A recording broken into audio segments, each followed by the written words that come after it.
And that'll just take me a second to mute that. Otherwise, I'm going to get some horrible feedback that I'm sure nobody wants to have to deal with. So.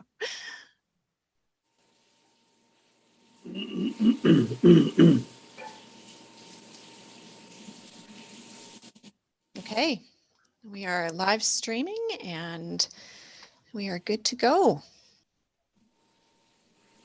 Okay, well, good evening, everybody. I'd like to call the meeting to order. It's just after 5 o'clock at 5:04.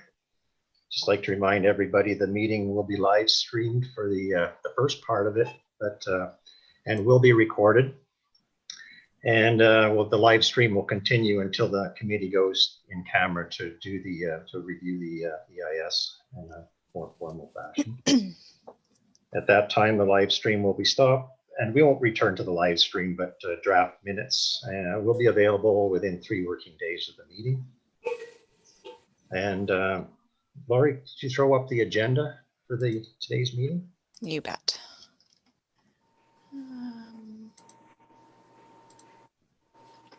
Can everybody see that? Yep. Super. Okay, just have a quick review. Are there any changes or additions or deletions to the agenda? Just for everybody to note that item 7, old business, was added just this afternoon. So different from any printouts you have from before. Bob, I also added the roundtable, and it says standing item on the agenda, and if there's nothing to contribute at that time, that's fine. I just added that as well. Okay. There's no other additions or changes. Could I get a motion to approve the agenda? Glynis? I'll put the motion. I'll second it. All in favor?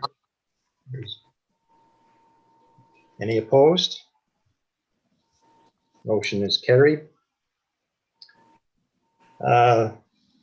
Item number 2 is to approval of the minutes from the Monday, November 9th meeting. If you've had a chance to go through those, are there any changes, additions, or deletions to those minutes?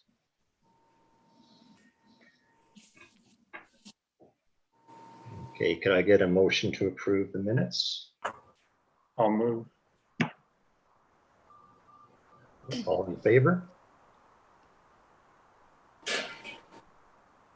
Gotta get your hand in front of the camera. Okay, item 3, we'll move on to the EIS evaluation that we're looking at for tonight on the Smith Creek development and the proposed area structure plan. And this is our chance to ask our guests to respond to any questions that we may have regarding our review of the EIS to date. And I'd just like to open up the floor to any of the committee members who have any questions they may want to ask. Bob, do you want me to close the share screen for now? Sure. Okay, I will do that. Okay.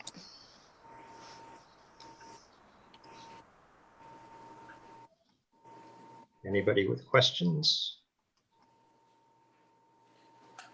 I've got a lot of questions.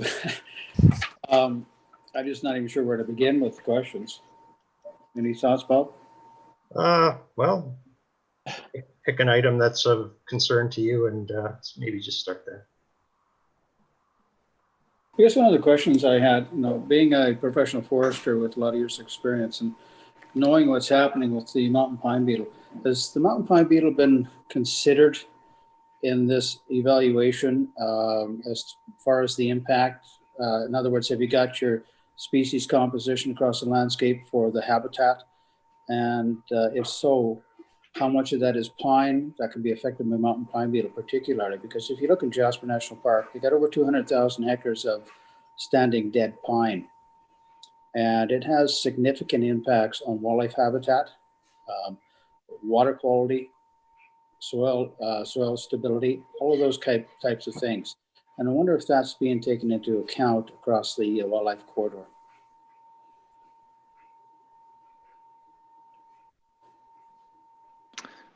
can answer your question. So we do have information available in the EIS for the local study area of the proportion of open pine and closed pine within the ASP area and adjacent wildlife corridors.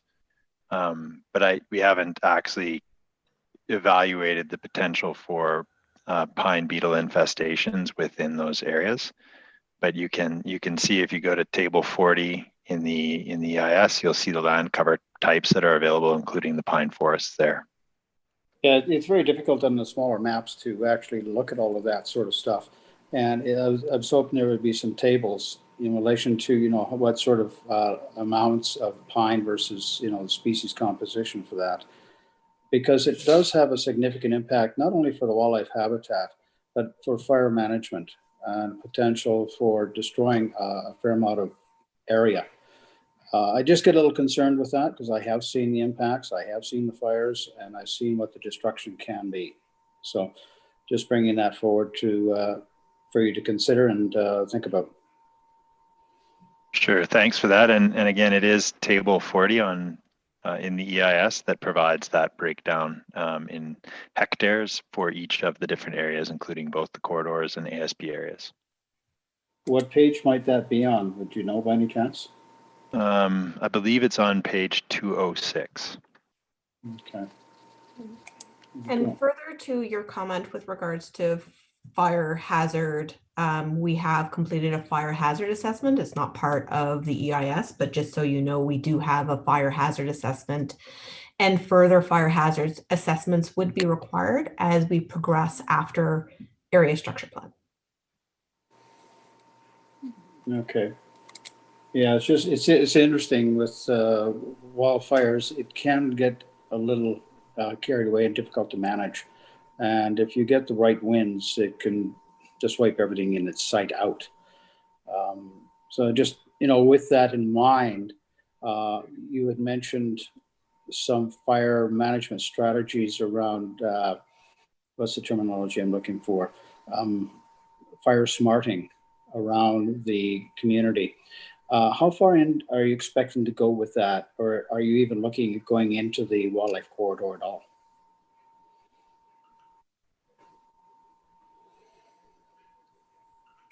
Kyle, do you want me to answer that?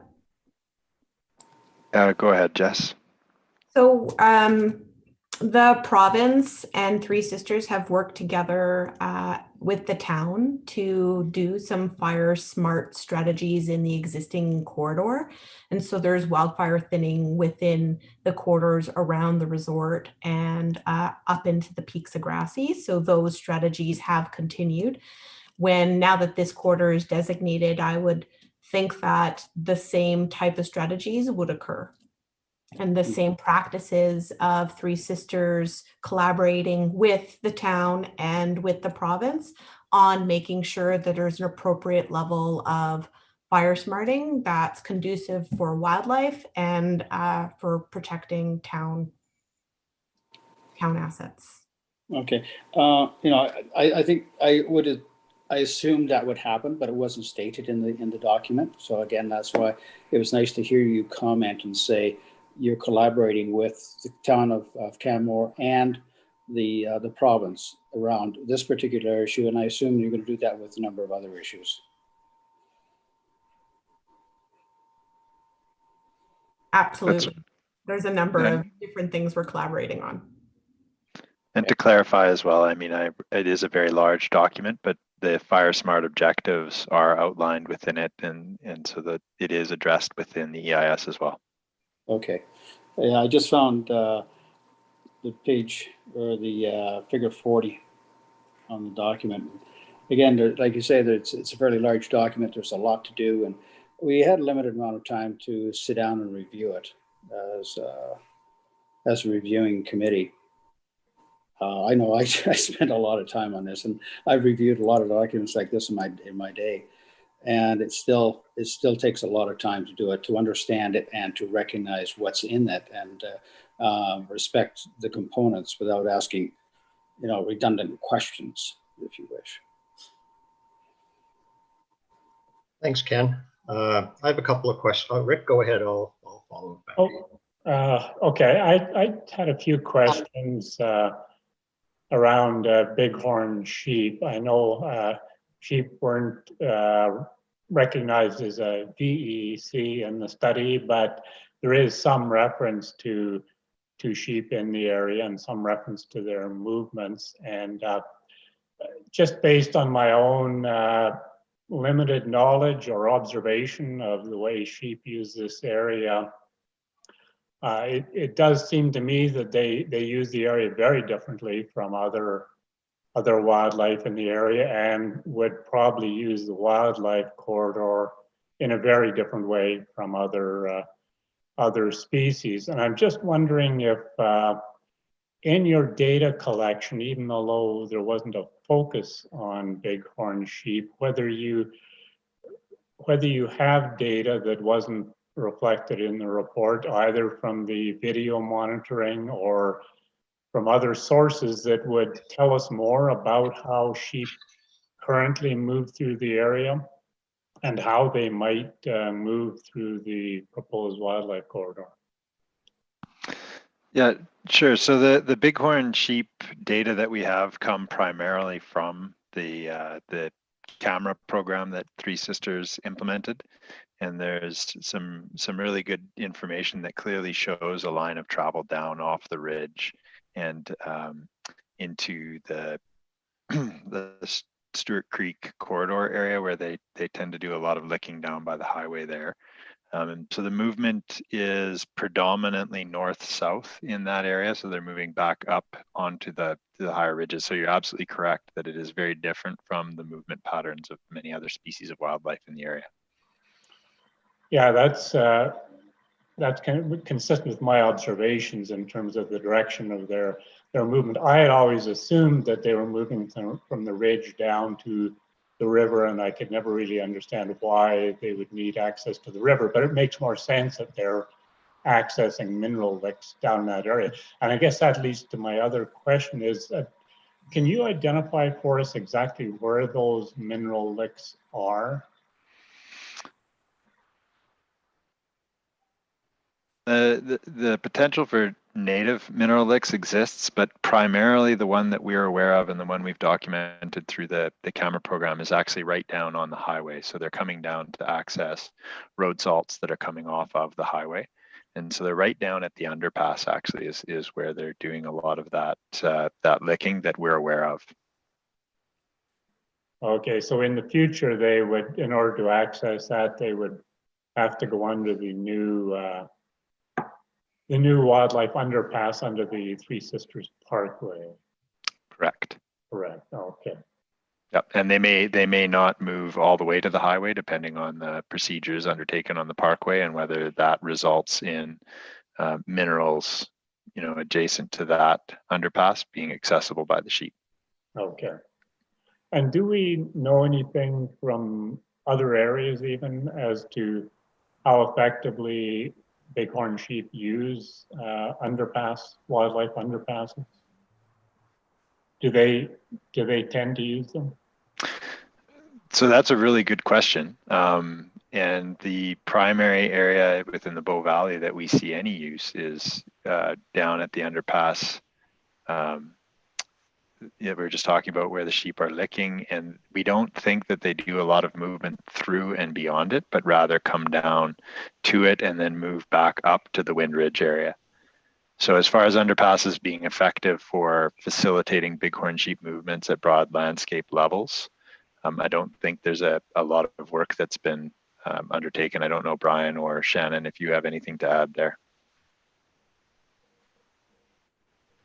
I can't think of any examples off the top of my head of them using the underpasses. And I don't know if AEP has evidence of them using the G8 Legacy underpass. Like John might have pictures, but I haven't seen it. Okay, thanks. So primarily they're coming, the resource that they're accessing in this case are those minerals. And so they're coming not to use it for movement, but rather to access the minerals. Right.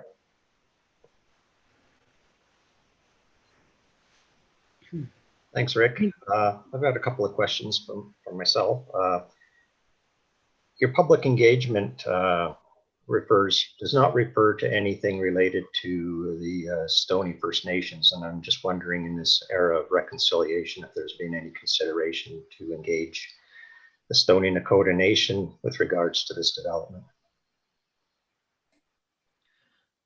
So through the NRCB, we had done some engagement at that time through the NRCB hearings, and given that we're not past area structure plan stage at this point, those NRCB hearings are still deemed to be sufficient.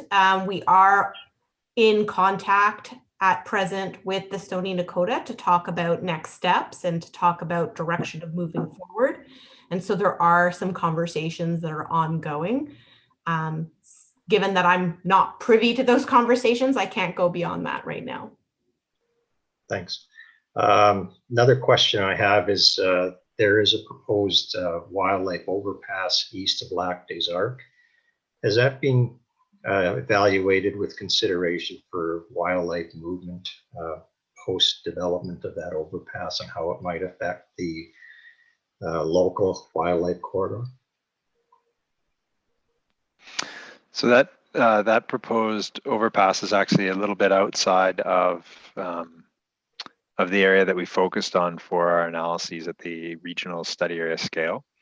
But certainly, when you think about movements at the broader landscape scales, that would contribute to one of the issues we identified in the EIS, which was difficulty for wildlife to get across highways. And so, the more underpasses and overpasses that you have in the broader landscape, the more you would expect movement to occur. So certainly that could be helpful from a cumulative effects standpoint, but we didn't consider it explicitly. Thanks. And one more question, and then I'll pass it off to somebody else here. Is there's the copse of old growth Douglas fir at the east end of the development, and there's talk about removing no more than 2.5 hectares of that feature. I'm just wondering if it's of value. Why there at this point in time would it not be consider it to preserve the whole copse and not just a portion of it?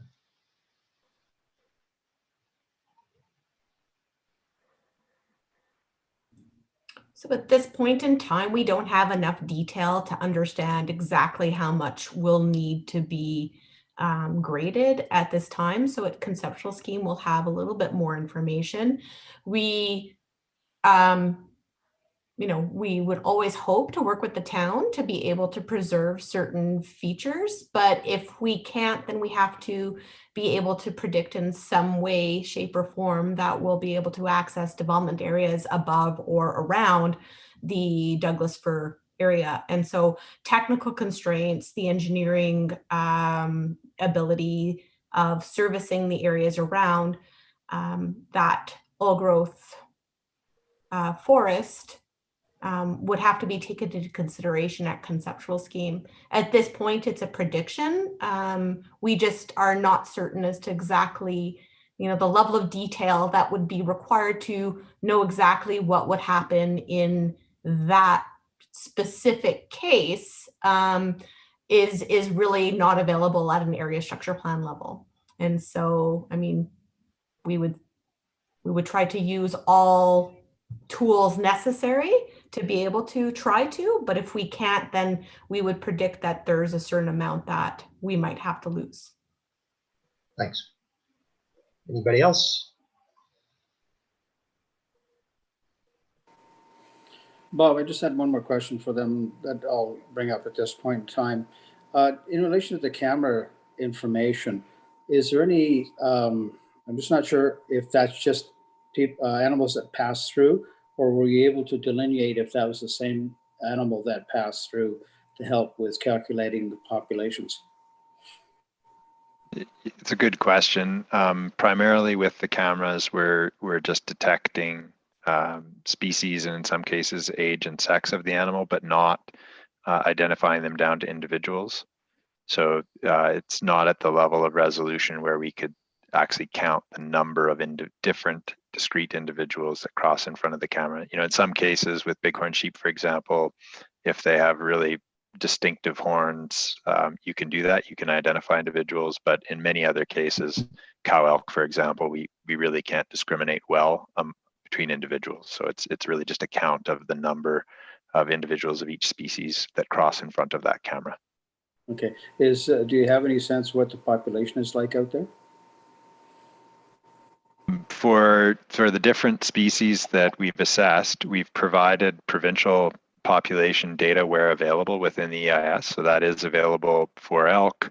There's some information also for the other species, and that's all summarized in the EIS. Yeah, but it doesn't come from those camera data. Those are data provided to us by the province. Okay, good. Thank you. I have a question with regard to black bears. So I'm not a wildlife specialist, so apologies if this is a silly question. The IS speaks to the likelihood, or the rather unlikelihood, of any grizzly bear dens being located in that area. Given that there is a significant density of black bears in that area, as stated in the IS, just wondering if you could comment on the likelihood of black bear dens being located in the area, or are they equally located similar to grizzly dens located at higher elevation? No, black bear dens do occur much more frequently at lower elevations. So relative to grizzly bears, the habitats present in and around the project area would have a higher potential to support potential den sites compared to grizzly bears, for sure. Has there been any study undertaken to assess whether there are any dens in that area? No targeted surveys that I'm aware of for dens. Again, I'll look to Brian and Shannon. Are you aware of any?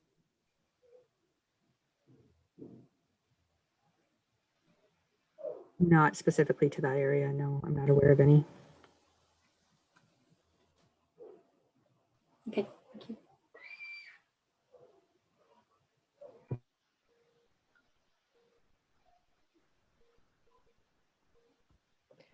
I just have a question around building efficiency.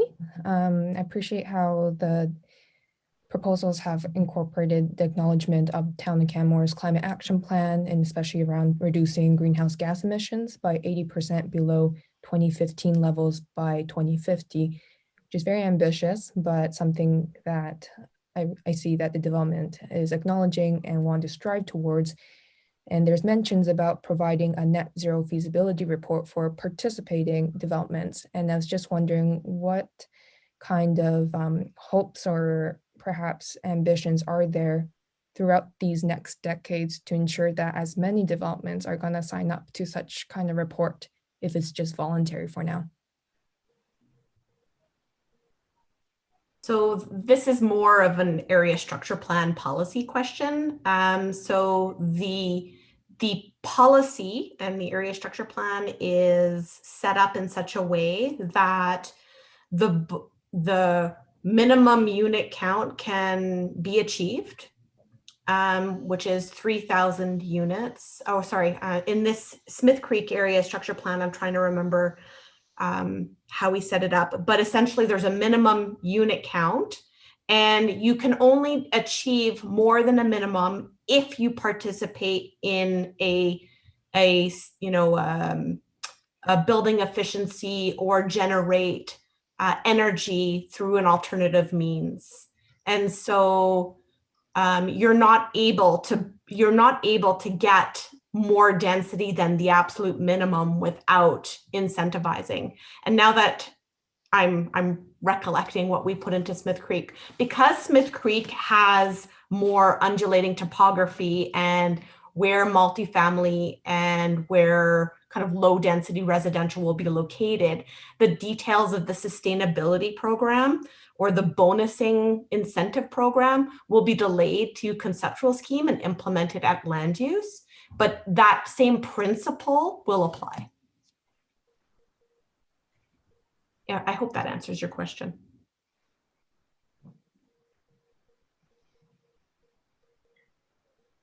I have a couple of questions about the fence. Seems to be the primary method that is proposed to keep wildlife and human-wildlife interactions to the bare minimum.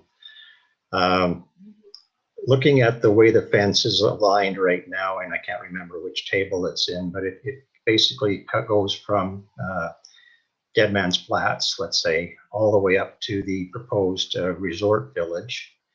And in which case it would also enclose existing neighborhoods, such as the Stewart Creek development and the existing Three Sisters neighborhoods. And then it proposes to tie into the river, I believe, after it's sort of northwest of the Mountain Village development. I have a number of questions about the alignment of the fence. Number one, this requires a buy-in from the existing neighbors, like existing neighborhoods. And the other question, or the other concern I have, is that if it ties into the banks of the Bow River at the north end, I don't see that as much of a barrier for animals that elk and bears, particularly, that tend to swim across rivers. If they come in on the wrong side of the fence, they tend to trap. They would end up being in an ecological trap, and then there would be the concern of managing them within that closed-in area. The other issue that we know about is black bears do climb fences. So if the fencing is going to be your primary method for preventing all those incidences to happen, and I just don't, I guess what I'm getting at is I don't see it in my mind that it's been clearly thought out about how this wildlife fence is going to protect wildlife and humans at the same time in its current orientation. So I can certainly try to answer some of those questions, Bob. So a couple of key points. One, for the Smith Creek area structure plan, kind of the east side there, the fence will wrap the development back down to the highway fence. And so that side is connected, and then you've got the parkway going across, and then it's sort of the small west piece of Smith Creek, and the rest of Three Sisters Village has the fence that you described that comes around to the Bow River. So that is described, that the point you're talking about on the Bow River there that's left open is addressed in the Three Sisters Village EIS in a lot more detail. So it's not really addressed in detail within the Smith Creek EIS, but it is a point of uncertainty and a key area for monitoring as part of the monitoring and adaptive management plan that's proposed for both of the projects, but in that case for Three Sisters Village.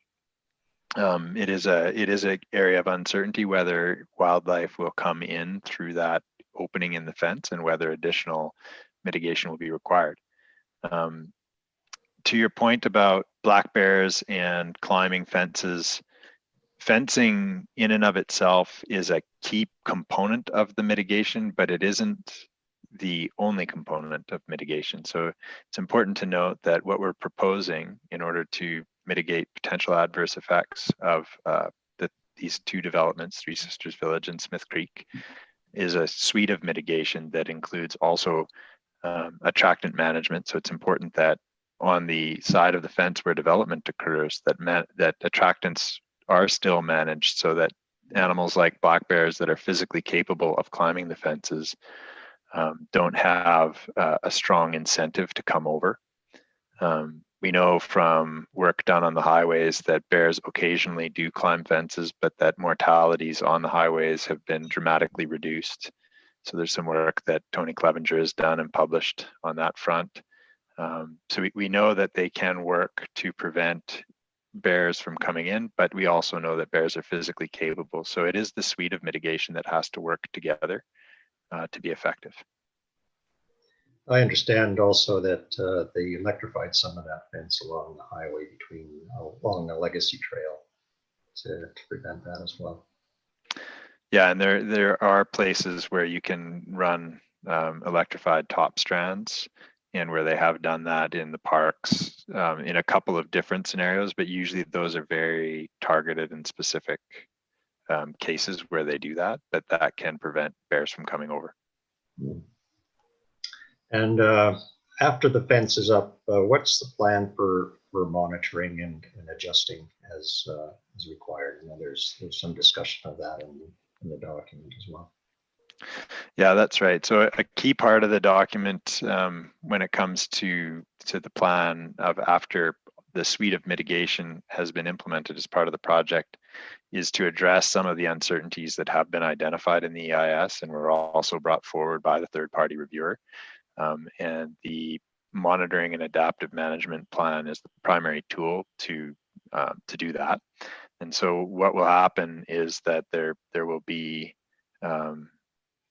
essentially a plan that sets a monitoring program, targets, thresholds that if they're exceeded would trigger additional action. So additional mitigation or alteration of the mitigation that's been implemented if it's not working as predicted in the EIS. And who's going to be responsible for maintaining the fence? We've been working with the town as to and talking about the town maintaining that fence. The ASP would provide a decision for council as to whether or not they are comfortable with taking on that maintenance. If the fence was not maintained, or if the town chose not to maintain the fence, there are other mechanisms under which we can build the fence and make sure it's maintained. Great, thanks. Any other? Just to add to that, town's maintenance of the fence wouldn't take place until the development was complete. So throughout the life of the development, that would be in the hands of the developer, as maintenance would be required. At least that's where things are at currently. We don't have a decision yet on the ASP. Thanks. Any other questions from the committee? Sorry, just one question with regards to the selection and the choice of the VECs. Just if you could maybe briefly walk us through the process of how they got selected, and maybe very specifically why greenhouse gas emissions wouldn't be part of it. I know you have air emissions and NOx and SOx, but greenhouse gas emissions isn't part of the VECs. Yep, so the VEC list was developed in consultation with the town and the third-party reviewer. And essentially we went through and identified those things that the town believed and that we believed were sort of the most important to be addressed and assessed.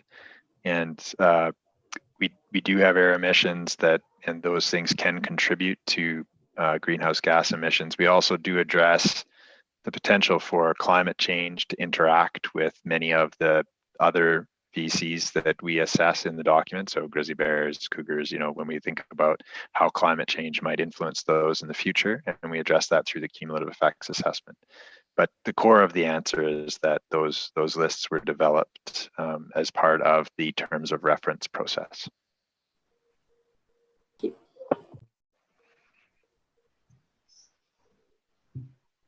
Okay, anybody else? Any other questions?